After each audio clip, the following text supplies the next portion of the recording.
What's good, YouTube? Chaos Productions back here with another video. In this one, we're going to be taking a look at some new additions to the LEGO military base, as well as some others that did not make it, sadly. But starting off, we're on the shelf because we're taking a look at the MRAP.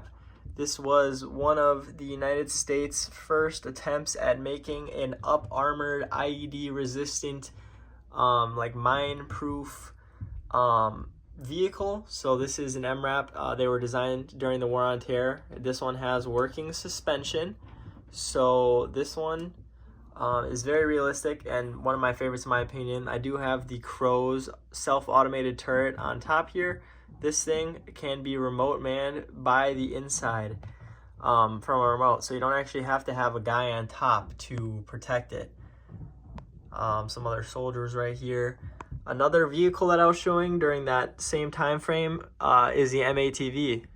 This is the anti-air version, so you got different missile launchers and whatnot on top. And then we also got the MRAP. So the MRAP 6x6 and the MRAP 4x4 were also some other vehicles designed during that time frame.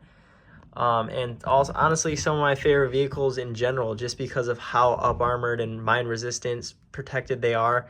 And just being in tan, I collect a lot of desert tan stuff, so it is some of my favorite.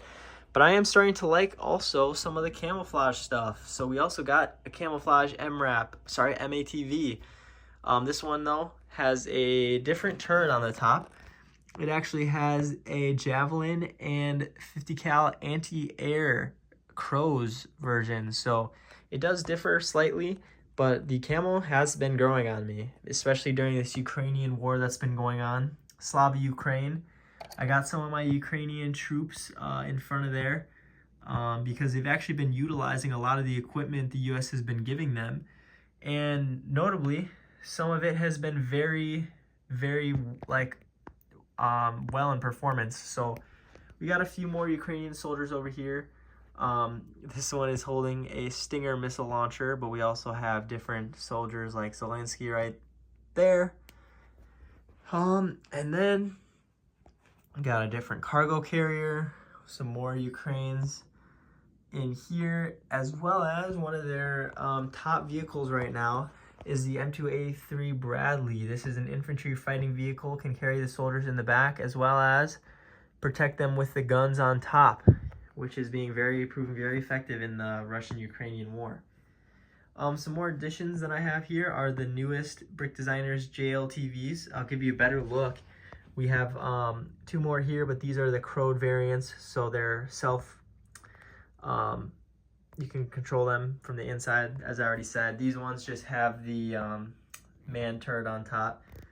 But then also another new thing is the ATVs. I got a few of these that are modeled after Brickmania's version, but I basically just copied them and made them in camo, and they fit perfectly with everything else that I got. But now for the main part of the video, the newest addition to the base is the F-22 Raptors. Now these things are just badass, and I actually had the pleasure of seeing one at the EAA Venture in Oshkosh, but you can see the angling is just spot on for this LEGO model. We got the perfect insignias and markings that it would have on here, and then just all the different, you can see the engine intakes, as well as it does have the opening hatches where the missile bay is, and there's 4 missiles in each of these currently. I have the landing gear down on this one just for demonstration purposes. This one up, but you can see that it does retract how it should, and they're currently on top of these guard posts that I made, so there's literally nothing holding them on. They're literally just sitting there, but they seem to balance perfectly, and I'm not worried about them falling unless someone bumps into them, which hopefully never happens. But they do look really cool just flying in formation like this. And so I set this tower back a little bit to get it a slightly different angle.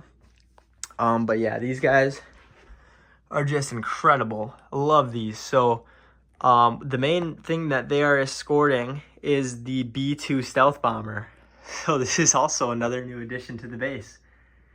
And just look at this, how massive this wingspan is. I'm literally reaching up to the ceiling right now, and I can't even get it fully in frame. But yeah, this thing actually has a slightly larger wingspan than the C-17 Globemaster 3 that I made previously. Video on my YouTube, and also lots of exclusive content of the interior and videos on my Instagram. So if you want to see exclusive content, go check that out, chaos_productions.yt. See all sorts of things that you don't see on the YouTube, including the C-17 Globemaster. This thing is 20,000 plus pieces, you guys. 20,000 plus. That is 3 times and more than the V2 Stealth Bomber, and this thing is already huge. It has a larger wingspan by a little bit.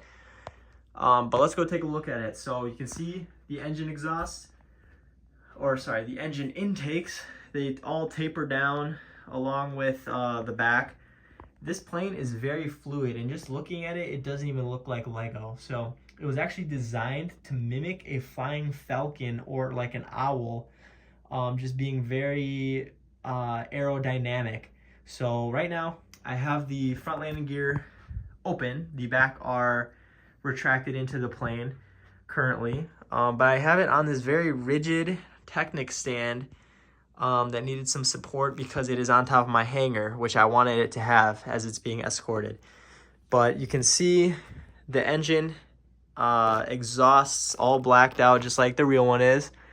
Has working flaps, and also I really like how this tapers down by half a stud. It makes it very, very fluid, and actually one of my favorite parts of the plane. So just look how long this extends out. It actually would hit that tower right there. I didn't even realize.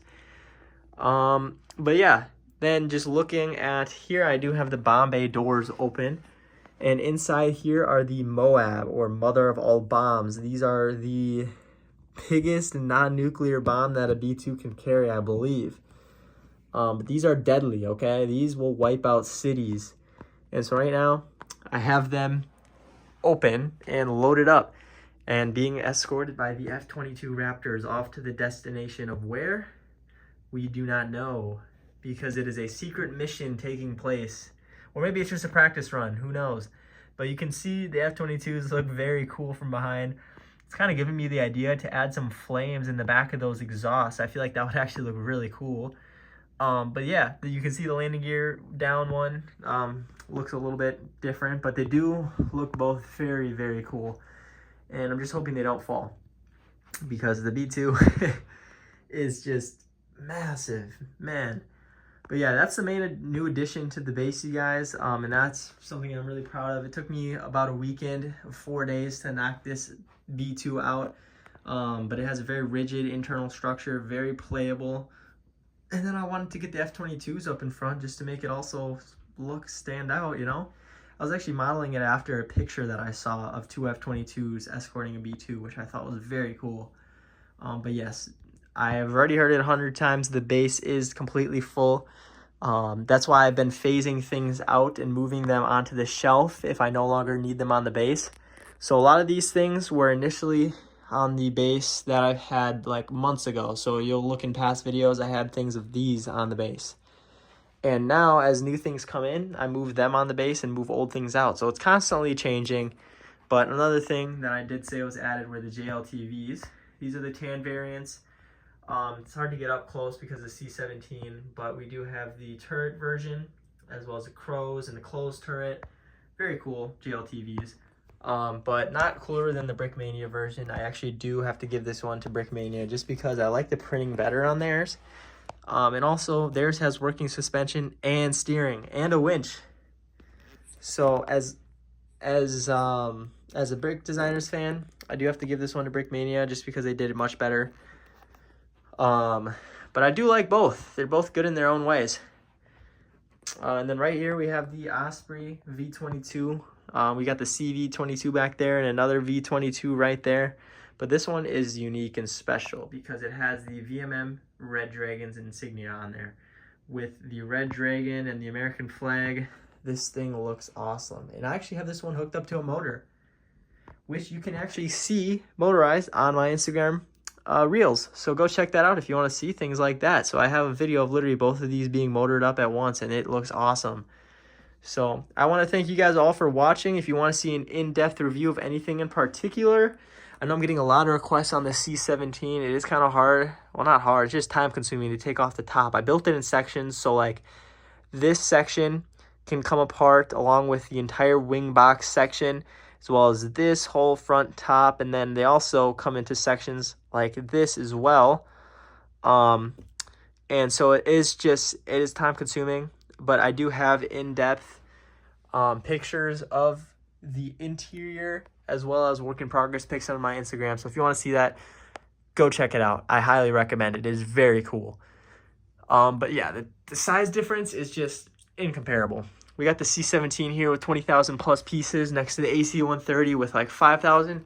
This thing looks like a baby plane now compared to it. I'm not going to lie. This used to be my biggest plane, and now I have two that top it off. And that doesn't even include some more big planes that may be coming shortly. So stay tuned, because I will have another big plane. Just won't be for a little while. But yep, I've been getting into a lot more planes recently. Previously, it was all helicopters. As you can see, we got different helicopters. I still really love them. Like, we got the Seahawk, we got the Chinook, Cobra, the Venom, and different UH-60 and Pavehawk helicopters, as well as the Osprey being my favorite helicopter. But I've been switching more to like planes just because I didn't have as many. I got a ton of helicopters when I first started this thing, and that's what my base mainly consisted of, was helicopters and helicopters and helicopters. But I've kind of phased out the helicopters and been getting a lot more planes, and I'm really liking what it's coming to. It's actually going full circle. And so I just want to thank you guys all for watching, and stay tuned for the next video. Just make sure to leave a like if you want to comment a recommendation of a video I should do, or anything like that. And then make sure to subscribe and check out my Instagram. Peace out, y'all.